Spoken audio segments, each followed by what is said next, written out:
Chapter number 3B elasticity of demand का exercise के सारे आंसर्स में एक एक करके बताऊंगा और जहां जहां ग्राफ्स आता है वहां वहां ग्राफ्स की मदद से मैं तुमको बताऊंगा। Let us start with the first question.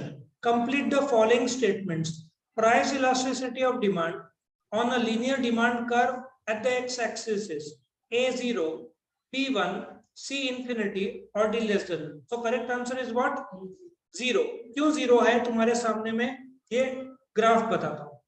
उन्होंने पूछा है जो डिमांड कर्व है एट द एक्स एक्सिस, ये तुम्हारा एक्स एक्सिस हुआ, ये पॉइंट में जो डिमांड कर्व है वो क्या है, तो उसका आंसर क्या है?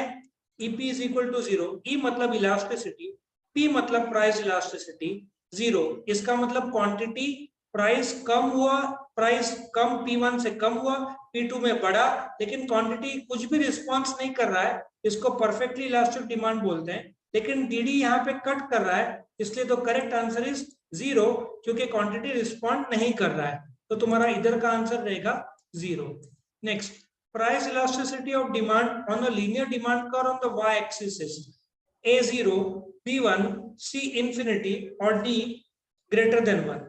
अभी इसको समझने के लिए हम क्या करेंगे, हम इसमें जाएंगे ग्राफ में, ठीक है ना। मैं तुमको सबसे पहले यहाँ पे देखो ऑन द y एक्सिस में तुमको बताना चाहता हूँ उसका करेक्ट आंसर क्या है। तो शुरू करते हैं, ये y एक्सिस में डिमांड कर्व यहाँ से शुरू हो रहा है, तो ये सीधा हॉरिजॉन्टल जा रहा है, तो ये क्या हुआ? इंफिनिटी हुआ ना। E मतलब इलास्टिसिटी, P मतलब प्राइस। इनफाइनाइट मतलब प्राइस के घटने से जब क्वांटिटी एबनॉर्मली बढ़ता है उसको परफेक्टली इलास्टिक डिमांड बोलते हैं, जो कि इंफिनिटी में आएगा। सो तुम्हारा करेक्ट आंसर यहाँ पे इंफिनिटी रहेगा, क्योंकि यदि पैरेलल टू y एक्सिस है, यहाँ पे पैरेलल टू y एक्सिस या पैरेलल नहीं, यहाँ पे टच करता है y एक्सिस को, तो ऐसे ही जाएगा, तो क्या हो जाएगा? इंफिनिटी हो जाएगा। सो इसका करेक्ट आंसर इज इंफिनिटी। अभी आगे बढ़ते हैं, नंबर 3 में आते हैं। Demand curve is parallel to X axis in case of, ठीक है, यहाँ पे perfectly elastic demand, perfectly inelastic demand, relatively elastic demand है, रिलेटिवली इनइलास्टिक डिमांड। नाउ जो पैरेलल शब्द है तुमको दो जगह पे पैरेलल मिलेगा, मैं दोनों जगह पे बताता हूँ। ये एक्स एक्सिस का पैरेलल है, ठीक है, और ये तुम्हारा वाई एक्सिस का पैरेलल है। अभी पूछा क्या है इधर, एक्स एक्सिस में पैरेलल क्या है, तो भाई एक्स एक्सिस में पैरेलल ये रहा, परफेक्टली इलास्टिक डिमांड हुआ ना ये। सो पैरेलल मतलब प्राइस के थोड़ा भी घटा या बढ़ा, क्वांटिटी एबनॉर्मली बढ़ जाता है, उसको परफेक्टली इलास्टिक डिमांड बोलते हैं। तो इसका correct answer is parallel to X axis में क्या होगा? Perfectly elastic demand. Perfectly inelastic demand parallel to Y axis है, इसको भी मैं एक बार तुमको बता दूं। तुम्हारा जो ये जो दिख रहा है ना, ये पैरेलल टू वाई एक्सिस है ये, तो ये परफेक्टली इनइलास्टिक डिमांड है। और तुम्हारा जो रिलेटिवली इलास्टिक डिमांड है, ये तो रिलेटिवली इनइलास्टिक है, इसमें देखो पैरेलल कुछ भी नहीं है, और तुम्हारा रिलेटिवली इलास्टिक में पैरेलल कुछ नहीं है, यूनिटरी इलास्टिक में पैरेलल कुछ भी नहीं है। पैरेलल सिर्फ दो जगह है, एक्स एक्सिस के पैरेलल को रिलेटिवली इलास्टिक बोलेंगे, वाई एक्सिस के पैरेलल को परफेक्टली इनइलास्टिक बोलेंगे। ये हुआ परफेक्टली इलास्टिक। नाउ 3 के बाद में 4 आता है। When percentage change in quantity demanded is more than the percentage change in price, the demand curve is। अब मैं तुमको ग्राफ के थ्रू बताऊंगा इसका फ्लैटर और स्टीपर क्या होता है। नाउ तुम देखोगे, ये तुमको यदि चार्ट दिखेगा, ये तुम्हारे सामने बेस्ट मिल गया एग्जांपल। तुम देखो कि हाईएस्ट फॉर्म ऑफ इलास्टिक क्या है, ये परफेक्टली इलास्टिक, जहां पे EP is equal to infinity है, बराबर है, और परफेक्टली ये फ्लैटर है, ठीक है, ये सबसे फ्लैट है, हॉरिजॉन्टल है। फ्लैटर कम हुआ तो मोर इलास्टिक, लेस इलास्टिक। और यदि मैं एक स्ट्रेट ड्रॉ करूं, लाइन स्ट्रेट ड्रॉ, या थोड़ा सा ऐसे करूं, कम होते जा रहा है ना, तो ये इनइलास्टिक हो जा रहा है। तो ये जो स्ट्रेट लाइन और ये, इसको स्टीपर बोलेंगे, ठीक है। सो इलास्टिक चाहिए ज्यादा तो फ्लैटर है, इनइलास्टिक रहा तो स्टीपर है। तो अभी हम देखते हैं यहाँ पे पूछा क्या है, तो तुम आंसर दे पाओगे। When percentage in quantity demanded is more, मतलब क्वांटिटी ज्यादा रिएक्ट करता है, इसका मतलब तुमको वापस एक बार बताओ। याद रखना इलास्टिसिटी मतलब क्या होता है, तुमको जब क्वांटिटी, ये रहा, जब क्वांटिटी ज्यादा रिएक्ट करेगा as compare to fall in price, ये रिलेटिवली इलास्टिक डिमांड बोला है। ये बेटा फ्लैटर कर्व है, ये देखो ये कम स्टीपर कर्व है। तो क्वांटिटी जब ज्यादा रिस्पॉन्ड करेगा तो फ्लैटर है, relatively elastic is greater than 1, और क्वांटिटी कम रिस्पॉन्ड करेगा तो लेस देन 1, तो स्टीपर है। तो बेटा इसका करेक्ट आंसर क्या होगा? फ्लैटर होगा, क्योंकि क्वांटिटी रिस्पॉन्ड ज्यादा कर रहा है, करेक्ट। तो ये फ्लैटर हुआ। अभी तुम्हारे सामने नेक्स्ट पॉइंट लेते हैं, ED is zero in case of luxury. ये तो मेरे पास बहुत अच्छा बनाया हुआ है, तुमको बताता हूँ। लग्जरी में तुम एग्जांपल आईफोन का लो, आईफोन 14 लो, आईफोन 14 लोगे, प्राइस घटा तो डू यू एग्री क्वांटिटी बढ़ेगा? लेकिन इन लोगों ने क्या बोला है क्वेश्चन में कि भाई इनको जीरो चाहिए। अच्छा, नॉर्मल गुड्स भी, तुम्हारे नॉर्मल गुड्स ले लो, गहू, गहू तो नहीं, वो तो नेसेसिटी में आएगा। नॉर्मल गुड्स में क्या आएगा तुम्हारा? मे बी पार्टी करना, होटल में जाना, अदर देन लग्जरी, वो सब नॉर्मल गुड्स होगा। तो नेसेसिटीज के बारे में मैं बताता हूं तुमको। देखो live example, do you agree नमक नेसेसिटी है? प्राइस घटा या बढ़ा, तुम्हारा क्वांटिटी उतना का उतना ही रहेगा, which is zero, which is perfectly inelastic demand. ठीक है, तो इसका correct answer is ED zero in case of necessity, क्योंकि तुम्हारा प्राइस घटा या बढ़ा, नमक तो तुमको लेना पड़ेगा। कंफर्ट में क्या होगा, जब प्राइस घटेगा, आईफोन 14 कंफर्ट जोन में आएगा, प्राइस घटा तो तुम ज्यादा लोगे। कंफर्ट गुड्स क्या है, जो तुम्हारा लाइफ और कंफर्टेबल बना देता है। वायरलेस चार्जिंग क्या है, कंफर्ट गुड्स है। लग्जरी क्या है, आईफोन 14 मर्सिडीज लग्जरी है, मर्सिडीज का दाम कम हुआ तो ज्यादा क्वांटिटी सेल होगा, ठीक है ना। चलो आगे बढ़ते हैं, गिव इकोनॉमिक टर्म्स। बहुत इंटरेस्टिंग है। पहला, degree of responsiveness of quantity demanded to a change in income. Common sense है, तुमको भी इसका मैं ड्राइंग बताता हूं तो तुमको समझ में आएगा। ये देखो सिंपल सा लॉजिक है, इनकम के बदलने से क्वांटिटी में जो बदलाव आता है उसको इनकम इलास्टिसिटी ऑफ डिमांड बोलते हैं। देखो तुम्हारा इनकम बढ़ रहा है तो तुम्हारा क्वांटिटी भी बढ़ रहा है। सो बोलने का तात्पर्य यह है कि degree of responsiveness of quantity demanded to change in income का आंसर है, माउस से लिख रहा हूं इसलिए हैंडराइटिंग थोड़ा अजीब आएगा, बट स्वीकार लो और लिख लो बुक में, इनकम इलास्टिसिटी ऑफ डिमांड। समझ में आया? जो इनकम के बदलने से जो क्वांटिटी में असर आएगा उसको इनकम इलास्टिसिटी ऑफ डिमांड बोलते हैं। तुम्हारे बुक में इसमें ड्राइंग नहीं दिया है, लेकिन मैंने तुमको ड्राइंग बता दिया। देखो इनकम बढ़ रहा है तो क्वांटिटी भी बढ़ रहा है, यूनिटरी। इसमें 5 प्रकार है, लेकिन ये हमारा एक्सरसाइज चल रहा है, उसको 5 प्रकार को मेरे लिंक का, इस चैनल के लिंक में जाके देखोगे तो, डिस्क्रिप्शन में जाओगे तो लिंक मिल जाएगा, तो दूसरे वीडियोस देख लेना। Degree of responsiveness of change in demand for one commodity due to change in the price of another commodity. इसका भी तुम्हारे नोट्स में ड्राइंग नहीं दिया, मैं तुमको ड्राइंग बताता हूँ। देखो इधर, do you agree price of Pepsi में बदलाव हुआ तो क्वांटिटी ऑफ कोक में बदलाव होगा, ठीक है ना। पेप्सी का दाम बढ़ गया तो लोग कोक का क्वांटिटी ज्यादा लेंगे, तो इसको क्रॉस इलास्टिसिटी बोलते हैं। क्रॉस इलास्टिसिटी में पॉजिटिव, नेगेटिव और जीरो, लेकिन तीनों केस में एक का प्राइस में बदलाव हुआ तो दूसरों की क्वांटिटी में क्या बदलाव होगा, उसको क्रॉस इलास्टिसिटी बोलते हैं।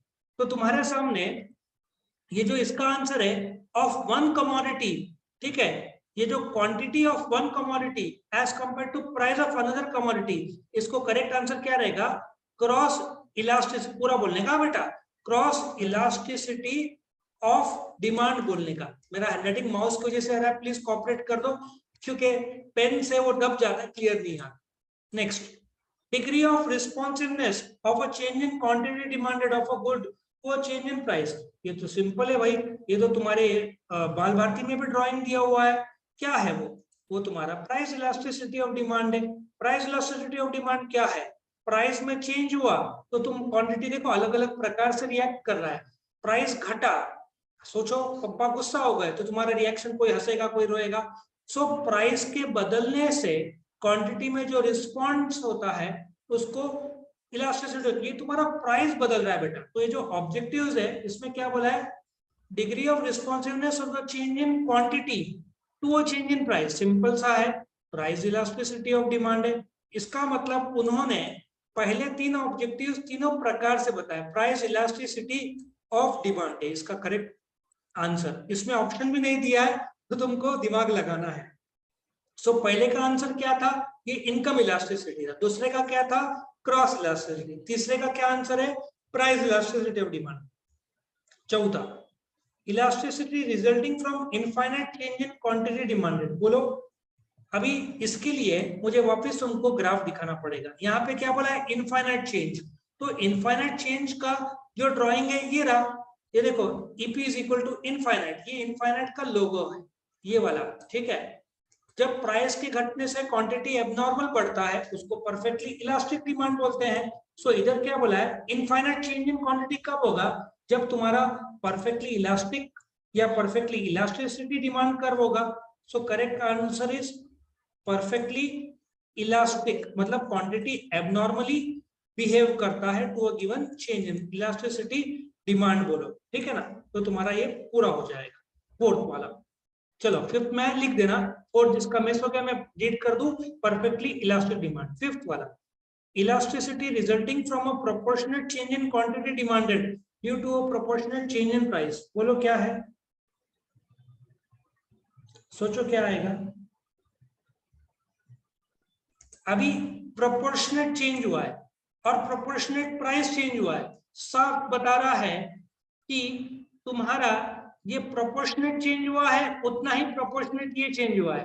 तो इसका करेक्ट आंसर क्या आएगा तुम्हारा, unitary elastic elasticity of demand. Unitary proportionate दोनों का मतलब बोलने का तात्पर्य मैं तुमको एक और बार ग्राफ बता दूं तो क्लियर हो जाएगा। यहाँ देखो 10% प्राइस घटा, इधर 10% बढ़ा, प्रोपोर्शनेट 10% घटा, प्रोपोर्शनेट 10% इक्वल हुआ ना, इक्वल को यूनिटरी बोलते हैं। सो इसका correct answer will be unitary elastic demand. Correct, unitary elastic demand. So ये तुम्हारा फिफ्थ का इकोनॉमिक टर्म था। अभी हम आगे बढ़ते हैं, ठीक है। चलो नेक्स्ट क्या दिया है, perfectly elastic demand E D is equal to infinity. तो यहाँ पे क्या होगा, ईडी इज इक्वल टू 0 क्या होगा, तुम्हारे सामने वापस ग्राफ बता रहा हूं। तुम्हारे सामने ग्राफ 0 कहाँ पे है, 0 परफेक्टली इन इलास्टिक में। एग्जांपल नमक, प्राइस के घटने से या बढ़ने से क्वांटिटी कुछ भी रिस्पॉन्ड नहीं कर पा रहा है। सो इसका correct answer is perfectly elastic demand, क्योंकि जहां पे 0 है वहां पे ये बन जाएगा परफेक्टली इलास्टिक डिमांड। आया समझ में ये, परफेक्टली इलास्टिक डिमांड। जब ईपी, इन लोगों ने ईडी बोला है लेकिन वो ईपी बोलना चाहिए, क्योंकि तुम्हारा इनकम भी हो सकता है, क्रॉस भी हो सकता है ना। वैसे प्राइस इलास्टिसिटी को ईपी बोलते हैं, ठीक है ना। यहाँ पे ई आई तुम्हारा या तो एम कुछ लोग यूज करते हैं, और क्रॉस इलास्टिसिटी के लिए ई एक्स वाई यूज करते हैं, इसको क्रॉस क्योंकि 2 है। और यहाँ पे इनकम और ये प्राइस, इन्होंने ईडी, अच्छा इन लोग का पूरे तरीके से गलत नहीं, क्योंकि ईडी मतलब ही price elasticity basic level. Okay, दूसरा, rectangular hyperbola dash steeper demand का रिलेटिवली इलास्टिक डिमांड, कौन बताएगा। इसका करेक्ट आंसर इज यूनिटरी। ये जो है ये तुम्हारा एक रेक्टेंगुलर, एक्चुअली इसको मैं थोड़ा बारीकी से ड्रॉ करूं ना, तो ये रेक्टेंगुलर हाइपरबोला, मतलब at any point if you multiply price by quantity, ठीक है, तुम्हारा आंसर सेम आएगा। तो इसको रेक्टेंगुलर हाइपरबोला बोलते हैं। इसको और बारीकी से मैं ड्रॉ करूं ना, सो यूनिटरी इलास्टिक डिमांड का ड्राइंग थोड़ा रेक्टेंगुलर हाइपरबोला होता है। सो इसका correct answer is rectangular hyperbola, मतलब यूनिटरी इलास्टिक डिमांड। क्या इसका आंसर है, यूनिटरी इलास्टिक डिमांड। बड़ा इंटरेस्टिंग सा ये क्वेश्चन है। नेक्स्ट में आते हैं हम, तीसरा, स्ट्रेट लाइन डिमांड कर, लीनियर डिमांड कर डैश नॉन लीनियर डिमांड कर। बोलो क्या होगा इसका आंसर। अभी लेट मी सी, मेरे पास ये ड्राइंग नहीं है तो क्या अपन बना लेंगे। उसमें क्या है, ये हुआ तुम्हारा लीनियर डिमांड कर, ये हो गया तुम्हारा नॉन लीनियर डिमांड कर। करेक्ट, तो अभी हम देखते हैं पूछा क्या है और फिर तुम जवाब दोगे। क्या पूछा है, अच्छा वापस से एक बार बताओ इसको तुमको।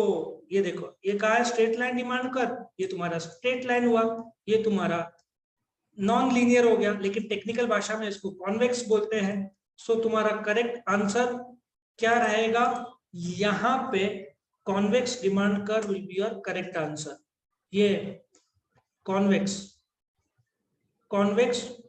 डिमांड कर्व लिख लेना, ठीक है। So this is straight line demand curve, this is non linear demand curve, but if I draw this way इसको कॉन्वेक्स बोलेंगे। कॉन्वेक्स डिमांड कर्व पूरा बोलना बेटा एग्जाम में। चौथा, pen and ink dash tea and coffee substitutes. बोलो पहले तो सब्स्टिट्यूट क्या होता है? तुम होटल में गए, चाय बोला, उसने बोला नहीं है तो कॉफी चलेगा, या तुम होटल में गए बोला पेप्सी, बोलेगा नहीं कोक है। तो जब alternate similar goods can satisfy your want उसको सब्स्टिट्यूट गुड बोलते हैं। पेन और इंक क्या है? तुमने पेन खरीदा तो इंक लगेगा, तुमने मोबाइल खरीदा तो सिम कार्ड लगेगा, ठीक है। तो इसका आंसर क्या होगा? पेन एंड इंक को टेक्निकल भाषा में क्या बोलेंगे? Complementary goods. कॉम्प्लीमेंट्री गुड्स में तुमने एक गुड खरीदा तो तुमको दूसरा खरीदना पड़ेगा। आईफोन 14 लिया तो उसका चार्जर को क्या बोलते हैं? क्या बोलते हैं? चार्जर देना पड़ेगा ना उसका। आईफोन लोगे तो चार्जर तो लगेगा।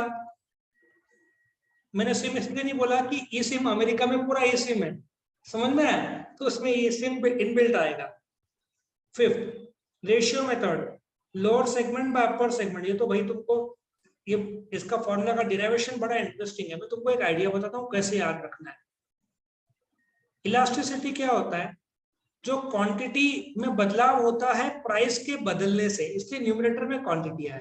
सो तुमको एक ड्राइंग के साथ बता दूं तो तुमको इजी पड़ेगा इसका मीनिंग समझने। ये देखो, प्राइस के बदलने से क्वांटिटी में जो बदलाव आता है, तो फॉर्मूले में क्या बोला है? एक्चुअली इलास्टिसिटी ऑफ डिमांड का फॉर्मूला क्या बोलता है? The degree of responsiveness of the quantity to a change in price. इसलिए तुम्हारे फॉर्मूले में क्वांटिटी का बदलाव होना प्राइस के बदलाव होने के वजह से बोला है, ठीक है। ये रेशियो मेथड है। लेकिन lower segment by upper segment, इसका भी मैं तुमको ड्राइंग बता दूं, तुम बोलोगे सब ड्राइंग है भाई, सब तैयारी में रहने का इंसान ने एकदम जोरों में। अभी ये रहा तुम्हारा ड्राइंग, तो तुमको पूरा समझ में आएगा। ये देखो, ये फॉर्मूला आ गया जो इन लोगों ने दिया है। ये जो फॉर्मूला दिया है, ये मेथड कौन सा था? Ratio method. अब तुम्हारे पास कौन सा एक ज्योमेट्रिक मेथड बोला, एक एक्सपेंडिचर मेथड बोला, दो ही मेथड बचेंगे। तो देखो ये मैं तुम्हारे सामने प्रेजेंट करता हूँ। ये देखो, lower segment by upper segment, इसको लोअर सेगमेंट बोलते हैं, इसको अपर सेगमेंट बोलते हैं। ये R B divided by R A. ये सब मैंने जो टाइप्स ऑफ या methods of measuring elasticity of demand में बताया हुआ। बस इस वीडियो के लिंक में चले जाओ, डिस्क्रिप्शन में चले जाओ, जो 12th इकोनॉमिक्स का लिंक दिया है सबसे पहला, उसको क्लिक करोगे तो तुमको सारे वीडियोस मिल जाएंगे। तो lower segment divided by upper segment, ये कौन सा मेथड है? Geometric method. तुम बस आंसर लिख दो geometric method. Sir geometric method क्या होता है? बेटा वीडियो देखो, ज्योमेट्रिक मेथड को बताने टाइम लगेगा, वो अलग से मैंने वीडियो में बताया हुआ है। मेथड्स ऑफ मेजरिंग लिंक में तुमको सब मिल जाएगा। चलो आगे बढ़ते हैं। assertion and reasoning, इन लोगों ने elasticity of demand explains that one variable is influenced by another variable. Reasoning, the concept of elasticity of demand indicates the effect of price and change in other factors of demand. A या number 1, A is true but R is false. Number 2, A is false but R is true. Both A and R are true and R is the correct explanation of A.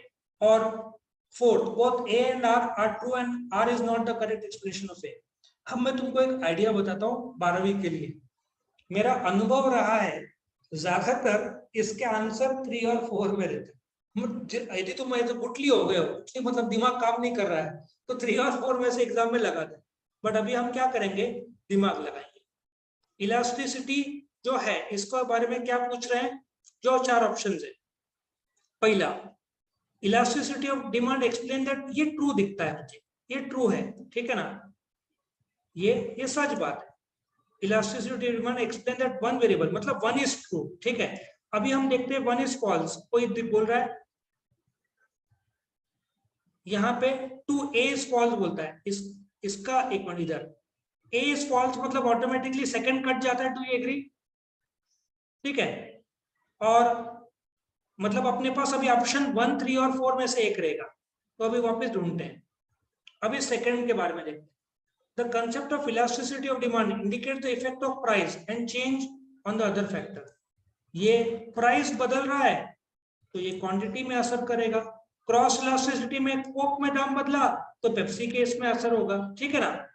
So do you agree कि जो ए है are दोनों true है, लेकिन यहां पे point ये है कि elasticity of demand explain one variable on the other, one variable on the other. यहां पे इन लोगों ने प्राइस बोला है, ठीक है ना, effect of price on this, लेकिन व्हाट अबाउट इनकम, इनकम तो इन लोगों ने बोला ही नहीं है। सो देयरफॉर ये दोनों ट्रू है, लेकिन R is not the full fledged explanation of A. तो इसका करेक्ट आंसर इज तुम्हारा both A and R are true, but R is not the correct explanation of A, क्योंकि प्राइस इलास्टिसिटी और cross elasticity में आएगा, लेकिन income elasticity में नहीं आएगा। अब हम सेकंड में आते हैं। A change in quantity demanded of one commodity due to change in the price of other commodities cross elasticity। देखो क्या बोल रहे हैं, a change in quantity demanded of one commodity due to change in price of other commodity is called cross elasticity। Reasoning, change in consumers income leads to change in quantity demanded. अब तुमको दिमाग लगाना है। Change in consumers income leads to change in quantity. अच्छा, इसका मैं दोनों तुमको बता दूं। पहले तो ग्राफ, एक का क्वांटिटी चेंज होने से दूसरे का चेंज होता है, तो बराबर है क्रॉस इलास्टिसिटी, कोई गलत बात नहीं कहा इन्होंने। पहला ये जो क्रॉस इलास्टिसिटी कि प्राइस ऑफ कोक, पेप्सी बदला तो कोक में असर होएगा, और इनकम का भी बराबर कहा, इनकम के बढ़ने से ये। सो देखा जाए तो ये दोनों वाक्य सही दिख रहे हैं। अब अपने को काटना क्या होगा, ये फॉल्स, दोनों ट्रू है, तो ये 1A और 2 तो कैंसिल हो जाते हैं। आ रहा समझ में। अभी तीसरा और चौथा में देखते हैं। ये क्रॉस इलास्टिसिटी, लेकिन इसका देखा जाए तो क्रॉस इलास्टिसिटी बराबर है, लेकिन कंज्यूमर्स इनकम का क्रॉस इलास्टिसिटी में डायरेक्टली संबंध नहीं है। तो यहां पे बोला है correct explanation of A, cross elasticity का करेक्ट एक्सप्लेनेशन इनकम नहीं होता, ठीक है। क्रॉस इलास्टिसिटी में मैं तुमको ग्राफ के थ्रू बताता हूं कि यदि प्राइस ऑफ जो कोक पेप्सी है बदल रहा है, तो कोक का लोग क्वांटिटी ज्यादा खरीदेंगे, इसका इनकम से क्या संबंध, नहीं है ना। तो R is not the correct explanation of A, so इसका करेक्ट आंसर इज फोर्थ। चलो आगे बढ़ते हैं। तीसरा, degree of price elasticity is less then in case of relatively inelastic demand, is less than 1 सही दिखता है।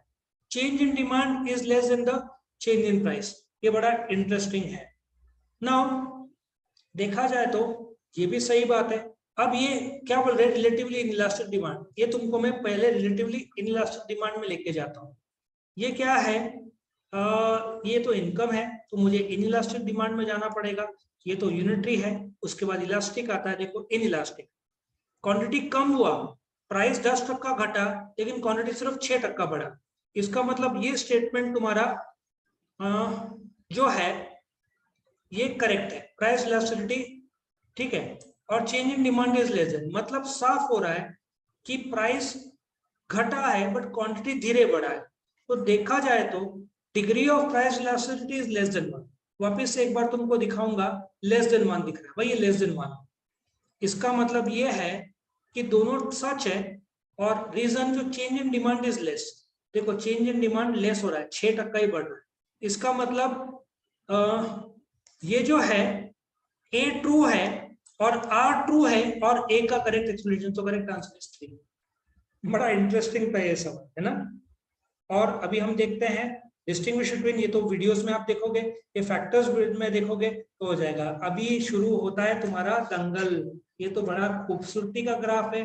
सर आपका पीपीटी दिखाओ ना, ये स्ट्रेट लाइन है, स्ट्रेट लाइन, आइडेंटिफाई और explain that. Sir straight line दिखाओ ना, अब स्ट्रेट लाइन दिखाया, क्या दिख रहा है, परफेक्टली इनइलास्टिक डिमांड। इधर क्या लिखोगे बेटा, परफेक्टली इनइलास्टिक। मैं अभी लिख नहीं रहा हूं, मैं शॉर्ट पे लिख रहा हूं, देखो शॉर्टकट, परफेक्टली इनइलास्टिक डिमांड। बेटा शॉर्टकट मत लिखना, अपने को 12 में एक ही बार देना है, 2 बार नहीं देना है पूरा।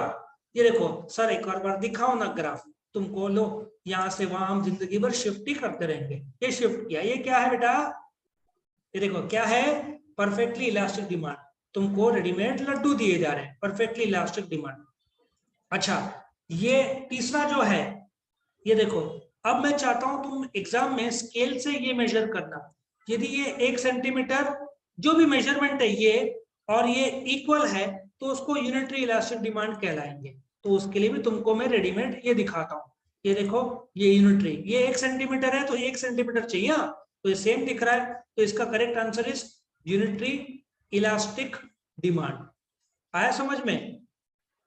और चौथे में आते हैं, भाई क्वांटिटी ज्यादा रिएक्ट कर रहा है, जब क्वांटिटी ज्यादा रिएक्ट करता है तो इसको इलास्टिक बोलते हैं, टेक्निकल भाषा में रिलेटिवली इलास्टिक। देखो क्वांटिटी, सो इसका आंसर है रिलेटिवली इलास्टिक डिमांड। ये आजकल बहुत पूछा जा रहा है, ठीक है, ये रिलेटिवली इलास्टिक डिमांड।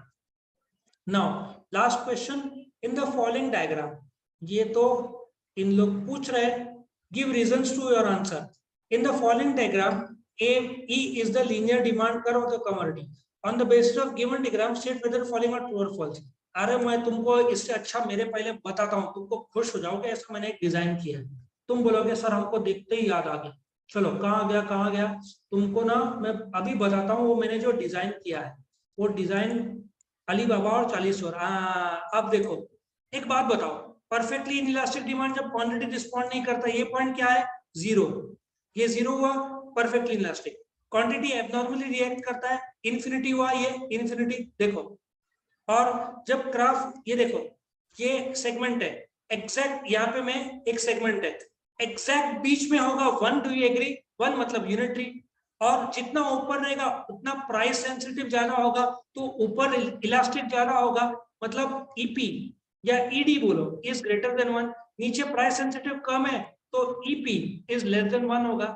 सो तुम्हारे सामने ये देखो, E D is equal to infinity, यहाँ पे एक स्ट्रेट लाइन आया हॉरिजॉन्टल, ये स्ट्रेट लाइन आया परफेक्टली इलास्टिक, ये क्या हो गया, परफेक्टली इलास्टिक, ये क्या हो गया, परफेक्टली इलास्टिक, ऊपर क्या हो गया, रिलेटिवली इलास्टिक, ये सेंटर पॉइंट है, देखो यहाँ से ग्राफ, तो easy E D is equal to 1, नीचे ऑलरेडी भाई न्यूज़पेपर का दाम 2 रुपया है, उसने 1.5 रुपया भी किया, 1 रुपया 80 पैसा भी किया, लोग थोड़ी ज्यादा लेंगे, न्यूज़पेपर ऑलरेडी दाम कम है तो इलास्टिसिटी कम रहता है इस जोन में, देखो लेस देन 1। तो अभी हम देखते हैं उन्होंने क्या लिया है, तो तुमको समझाते हैं। ये देखो तुम्हारे सामने आ रहा है, ये demand at point C is relatively elastic demand. भाई गजब करते हो, सी तो क्या होगा, रिलेटिवली इनइलास्टिक होगा ना। ये तुम्हारा सेंटर पॉइंट के नीचे मैंने क्या बताया था, इलास्टिसिटी कम हो जाता है, तो ये रिलेटिवली क्या होगा, इनइलास्टिक होगा। तो इन लोगों ने बोला है रिलेटिवली इलास्टिक, तो भाई फॉल्स, ऐसे कैसे करते हो, नहीं चलेगा। Demand at point B is unitary elastic demand, भाई सटिया गए हो कि यूनिटरी के इधर प्राइस ज्यादा है तो सेंसिटिवली ज्यादा है, बी पॉइंट क्या होगा तुम्हारा, रिलेटिवली इलास्टिक, तो ये गलत बोल रहे हैं ना। तो भाई साहब आप फंसाने की कोशिश ना करें, तो ये बी रिलेटिवली इलास्टिक है, यूनिटरी, तो इसको भी हम फॉल्स कर देते हैं। Demand at point D is perfectly inelastic, ये तुम्हारा पॉइंट परफेक्टली इनइलास्टिक यहां से शुरू होगा ई पॉइंट में, तो भाई ये भी फॉल्स है। अच्छा, परफेक्टली इनइलास्टिक में पॉइंट डी, पॉइंट ई है भाई, और point A, demand at point A is perfectly elastic, तो आखिर में लोग सही बोले, ये परफेक्टली इलास्टिक है ना, हॉरिजॉन्टल, सो सही बोला जनाब आपने। तो अरे परफेक्टली इलास्टिक लिखने की जरूरत नहीं है क्योंकि ये ट्रू है, इन लोगों ने लिखा है, तो ट्रू। तो आई होप ये पूरा हमारा detailed explanation with graphs charts पसंद आया। यदि वीडियोस और देखने हैं तो इस वीडियो के डिस्क्रिप्शन में आप जाएंगे तो आपको पूरा, मैं आपको बता भी दूं, ये देखो यहाँ पे 12th इकोनॉमिक्स का ये देखो सब मैंने वीडियोस अलग अलग बनाए हैं। सो तुमको इसमें इलास्टिसिटी का जो है कौन सा टाइप्स ऑफ प्राइस इलास्टिसिटी, इसके ग्राफ्स के साथ मैंने एक्सप्लेन किया है, फिर मेथड्स ऑफ मेजरिंग दिया है, ये सब दिया हुआ है। तो इस यहाँ पे तुम आओगे तो तुमको पूरा डिटेल्स मिल जाएगा। सो आई होप वीडियो पसंद आया, तो सब्सक्राइब करो channel. Thank you for watching, like जरूर करना भाई।